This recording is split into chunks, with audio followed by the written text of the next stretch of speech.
does money motivate?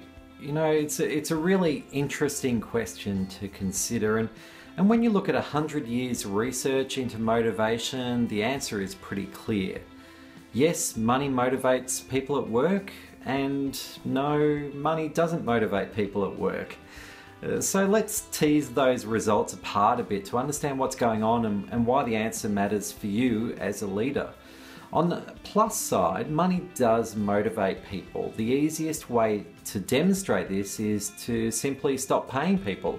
Eventually, even the most motivated employee in your organization will stop turning up if you shut down payroll.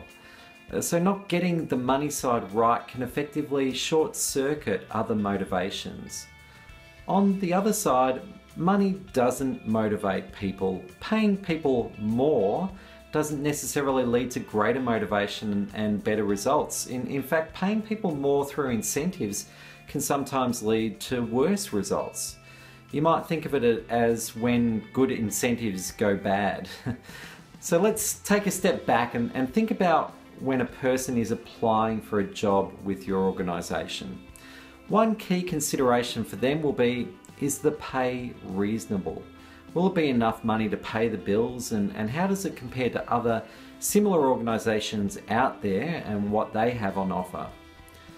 But once they join your organisation, they're likely to focus more on, is the pay fair? And by that I mean fair compared to others within the organisation. And so in order for a leader to tap into other motivations to engage their people, they need to ensure pay is both reasonable and fair.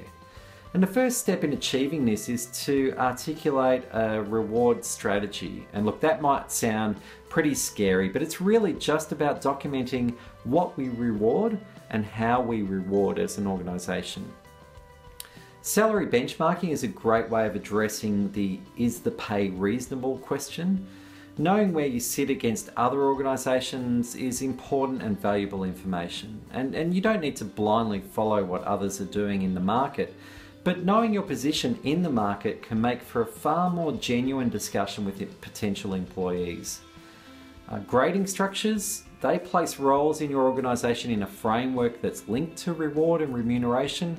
So a grading structure will help you with pay, but it also helps with questions around career progression, succession planning, and even role design. And lastly, incentives, when well designed, can be a really effective communication tool. And you'll notice that I've called them incentives a communication tool rather than a reward tool, and that's really where they work best. They provide clarity about what matters. So I help organisations with reward strategies, salary benchmarking, grading structures, and incentives. And the reason I do this is so we can then focus on the other areas that really motivate people to perform at their best without them worrying about their pay.